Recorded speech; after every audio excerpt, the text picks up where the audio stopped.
किए हैं, हमको मालूम है और हम भी इनको इसके लिए बधाई दे रहे हैं। मंडल से इन्होंने मेहनत करके किया, काफी मेहनत की है, हम जान रहे हैं, इस चीज को जान रहे हैं। तो आप लोग अगर इनसे उस नेट के बारे में कुछ जानकारी प्राप्त करना चाह रहे हैं, हम तो हैं ही, ये तो हमेशा नहीं रहेंगी, कहीं बाहर निकल जाए तो मुश्किल होगी। आप लोग अगर इनसे कुछ जानना चाह रहे हैं और आपसे जस्ट सीनियर है, ये भी हम बोल रहे हैं, बहुत पहले नहीं, आपसे जस्ट सीनियर, अभी जो रिजल्ट आया उसमें ये पास आउट है, हाँ वही बात बोले, जस्ट सीनियर है। हाँ आ जाओ, यही है। तो आप इनसे जो भी पूछना चाहते हैं, आपको जो जानकारी प्राप्त करना है, आप इनसे जानकारी प्राप्त करिए, इनसे बात करिए। मेरा क्वेश्चन है कि आपने सेक्शन ए मतलब अटेम्प्ट किया था कि लीव कर दिया, तो बहुत जगह सजेशन दिया जाता है section A complete, section A NEET का। नहीं, सेक्शन ए मैंने अटेम्प्ट किया था। नीट नहीं, नेट, नेट का सेक्शन है। सेक्शन ए आपको पूरा कम्प्लीटली छोड़ना नहीं है, क्योंकि इसमें जो है बहुत ये क्वेश्चन नहीं ये कौन बोल दिया? Who said that to leave the section A? Not neat, net. Net में ही सेक्शन ए रहता है। नीट बोल रहे हैं। सेक्शन ए हाँ, हाँ, तो देखिए, मतलब ऐसा नहीं है कि आपको कम्प्लीटली उसको स्किप कर देना है, क्योंकि मोस्ट ऑफ द क्वेश्चन मतलब अप्रॉक्स 30 मार्क्स का वेटेज बोल लेता है, तो उसमें जो है कुछ ज़्यादा ये नहीं रहता, कॉम्प्लिकेटेड कॉन्सेप्ट्स नहीं है। नॉर्मली जैसा आपको, जैसे कोई आदमी ये जनरल की तैयारी करते हैं या फिर किसी की भी तैयारी करते हैं, उसमें बेसिक्स मैथ और फिर जैसे उसमें ज्योमेट्री का क्वेश्चन हो गया, फिर परसेंटेज वगैरह हो गया, यही सब रहता है, तो उसको स्किप नहीं करना है, आप उसमें जितना कर सकते हैं उतना कीजिए। और मेरा मतलब सरप्राइजिंग है कि मेरा 25 क्वेश्चन मतलब 25 मार्क्स मेरे सेक्शन ए में बना है। निगेटिव होता है, नेगेटिव के बाद मेरे 25% negative out of 30 negative marks होते हैं इसमें, आप लोगों को बता दो। लो यहाँ पर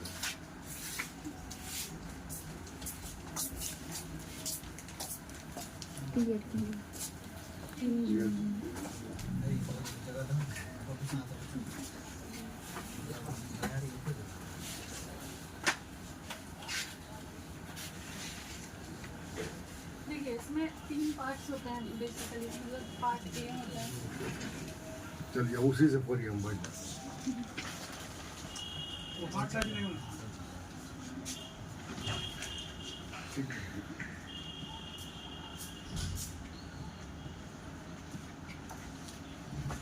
लड़कों का भी ले पार्ट ए है, उसमें जैसे आपके हैं इसमें 20 क्वेश्चंस होते हैं, 20 क्वेश्चंस होते हैं, बट इसमें से आपको अटेम्प्ट करने से 15 क्वेश्चन अटेम्प्ट करने हैं, जो कि ईच क्वेश्चन कैरी 2 मार्क्स।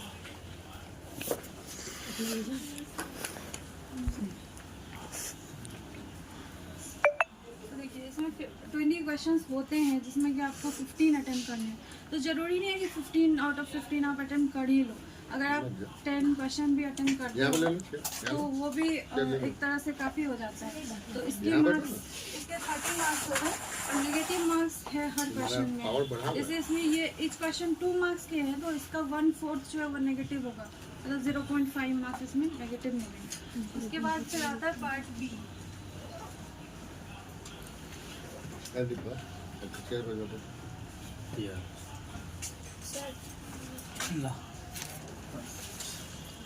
इसमें part B and part C. तो ये जो आपको पार्ट ए हो गया, पार्ट ए में आपका जो भी जनरल एप्टीट्यूड के क्वेश्चंस हैं, लाइक मैथ्स, रीजनिंग, जो भी है वो आएंगे। इसमें आपका जो सब्जेक्ट है उससे कोई भी क्वेश्चन नहीं रहता। ये 20 क्वेश्चन जनरल एप्टीट्यूड के ही होंगे, इसमें मैथ्स जो भी क्वेश्चन मिक्सअप होते हैं, मैथ्स, रीजनिंग, हाँ वो मिक्सअप रहते हैं क्वेश्चन। लेकिन जो यूजीसी नेट का रहता है पार्ट ए, वैसा नहीं होता, उससे टोटली डिफरेंट है। उसके अंदर जो है आपको, जैसे जो लोग बीएड का एग्ज़ाम, मतलब बीएड वगैरह करके सीटेट सब का एग्ज़ाम देते हैं, उस टाइप के क्वेश्चन उसमें यूजीसी नेट में आते हैं, जो कि नॉन साइंस सब्जेक्ट वालों के लिए होता है। इसका क्वेश्चन अगर आप करना चाहो तो इजीली कर सकते हो, क्योंकि मैथ्स, रीजनिंग ही रहता है, ज़्यादा कुछ रहता नहीं। बाकी पार्ट बी और पार्ट सी जो है ये आपके सब्जेक्ट से रिलेटेड होगा, जिनका जूलॉजी है या बॉटनी है उनके सब्जेक्ट से रिलेटेड होगा। अब इस दोनों में डिफरेंस क्या है कि इसके जो क्वेश्चन होते हैं पार्ट बी में 50 क्वेश्चन आते हैं, 50 क्वेश्चन आते हैं, इसमें कि आपको अटेम्प्ट करने हैं ओनली 30 क्वेश्चन, 35।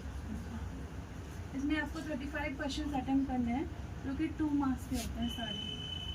तो यहाँ बन गए आपके 70 मार्क्स।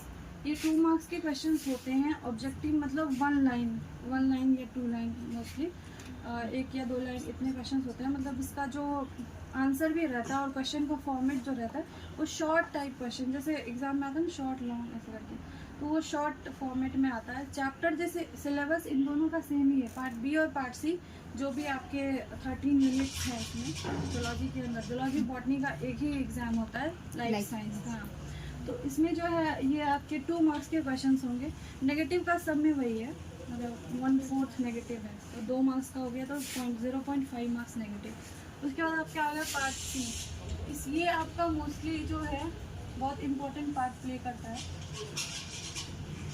इसमें। मतलब बेसिकली आपको इसमें सबसे ज़्यादा मार्क्स स्कोर करने होते हैं, क्योंकि इसका 75 क्वेश्चंस है, बट इसमें आपको करने होंगे सिर्फ 25।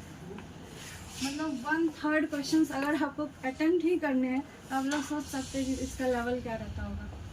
मतलब इसके अंदर मोस्टली आपको लॉन्ग क्वेश्चंस और रिसर्च एप्टीट्यूड, मतलब जैसे रिसर्च बेस्ड क्वेश्चंस रहेगा, लैब मेथड्स वगैरह जो भी चैप्टर्स है सबके अप्लाइड एक तरह से कह सकते हैं। जैसे सेल बायो है या मॉलिक्यूलर बायो है, उसके अंदर ही अप्लाइड मतलब जो आपने लैब में काम किया उसके बेसिस पे क्वेश्चंस रहते हैं। और कुछ मैच द फॉलोइंग, कुछ इजी भी रहते हैं, कुछ टफ क्वेश्चंस भी रहते हैं। तो इसके एक क्वेश्चन 4 मार्क्स के होते हैं, तो ये बन गया आपके 100 मार्क्स। इसमें नेगेटिव होता है हाफ, क्योंकि 4 मार्क्स के तो हाफ नेगेटिव। तो ये आपका टोटल हो गया 200 मार्क्स। पूरा पेपर होता है 440 मार्क्स का, अगर आप लोग इसको कैलकुलेट करें तो। लेकिन आपको मेनली जो है अटेम्प्ट करने हैं वो 200 मार्क्स के क्वेश्चन अटेम्प्ट करने हैं। बाकी अगर आप लोग इसका सिलेबस चाहें तो जैसे इसमें 13 यूनिट्स है, बहुत लोगों ने देखा भी होगा कौन सा यूनिट है। और उसमें बात यह है कि आपने मोस्ट ऑफ द यूनिट्स जो आप अभी जैसे आप लोग पीजी कर रहे हैं या आपने 12th ही पढ़ा था, उसके बाद बीएससी किया था, पीजी कर रहे हैं, तो पीजी में जो भी टॉपिक्स हैं मतलब फर्स्ट सेमेस्टर, थर्ड, सेकेंड, उसको अगर आप लोग अच्छे से करो एक एक करके हर टॉपिक को, तो आपका जो है मोस्टली 70-80% पार्ट यहाँ से कवर हो जाएगा। तो इसलिए आप लोग मतलब पीजी अगर अभी कर रहे हो तो उसको अच्छे से पढ़ो, और फिर अगर इसके लिए स्पेशली पढ़ना चाहते हो तो फिर या तो सर लोग हैं ही क्लास नहीं करो। नहीं क्लास मतलब क्लास का तो सर हम ऑलरेडी बता ही चुके हैं कि क्लास जो पीजी में पढ़ाया जा रहा है उसको आप लोग अच्छे से करो, वही है, बाकी कुछ एक्स्ट्रा सिलेबस नहीं है, वही है 12th बीएससी और ये मिला।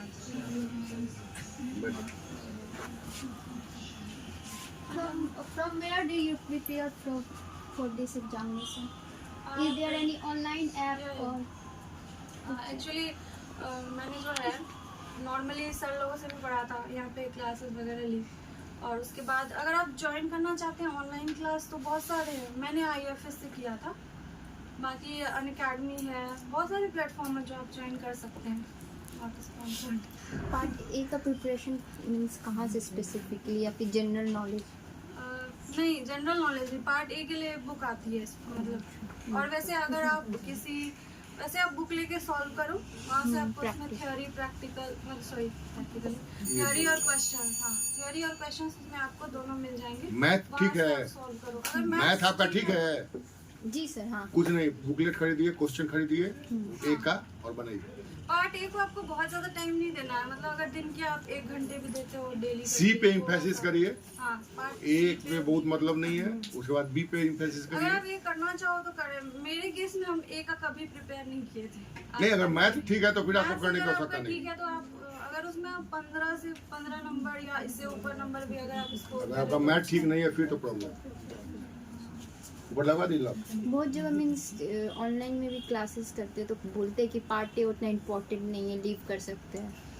तो फिर पार्ट बी में और सी में तो आपको बहुत अच्छा उसके बाद स्कोर करना पड़ेगा। आपका परसेंटाइल जब डिक्रीज करेगा ना, फिर मजा आ जाएगा जो आपको सजेस्ट नहीं, अगर आपका स्ट्रॉन्ग है पार्ट बी और सी इतना स्ट्रॉन्ग है कि आप मैक्सिमम मार्क्स उसमें ला पा रहे हो तो फिर आप स्किप कर सकते हो, लेकिन ऐसा कहते नहीं है वो, ऐसे ही ठीक है। 98 99 परसेंटाइल पर सिलेक्शन हो रहा है, परसेंटाइल अच्छा आपको स्किप करने के लिए कौन बोल रहा है? टोटली कहाँ पे सुन लिए इसको? अब अगर बिना पढ़े भी कर रहे हो और बेसिक मैथ्स आपको पता है 10th 12th तक का, तो फिर अच्छे से आप स्कोर कर सकते हो। एक बार आप लोग क्वेश्चंस अटेम्प्ट करके देखना उसका, जो प्रीवियस ईयर क्वेश्चंस है, तो फिर उसमें ऑलरेडी आपको आइडिया लग जाएगा कि कितना क्या है। और कुछ किसी का क्वेरी? आपका है कुछ क्वेरी? बता ही दी सारा चीज। नहीं, और अगर कुछ पूछना है तो पूछ लीजिए। आप ज्यादा इच्छुक थे इंटरेक्ट होने के लिए? नहीं मिलना चाह रहे नहीं, ठीक है, अच्छा बता अच्छी बात, चलो से ये अच्छी चीज है। अगर आपके सीनियर हैं तो यहाँ तो वो कल्चर ही नहीं है। हम लोग जब थे तो हम लोग अपने सीनियर से पूछते थे और जूनियर को गाइड भी आप करते थे। अपना प्रिपरेशन जर्नी बता दीजिए। जर्नी तो हम ऑलरेडी बता ही चुके हैं। जैसे मेरा जैसे ग्रेजुएशन हुआ, उसके बाद जैसे पीजी में यहाँ पे एडमिशन हुआ, उसके बाद ही हमको भी पता चला कि हाँ ये प्रिपेयर कर सकते हैं और नेट। तो हम बेसिकली हम पीजी के साथ में ही किए हैं, जो पीजी का भी सिलेबस था सर लोग भी पढ़ाते थे, और फिर हम एक्स्ट्रा ऑनलाइन क्लास लिए हुए थे तो वहाँ से प्रिपेयर किए हैं। और बस बेसिकली 1 साल ही लगा।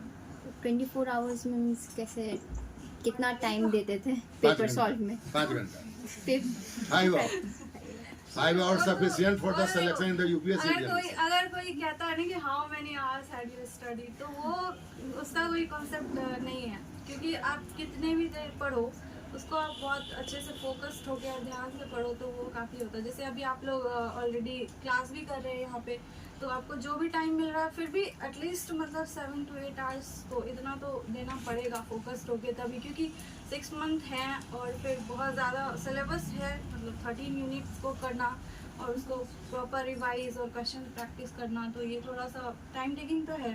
तो आप लोग मतलब मोस्टली 7 to 8 आवर्स तो देना ही देना है।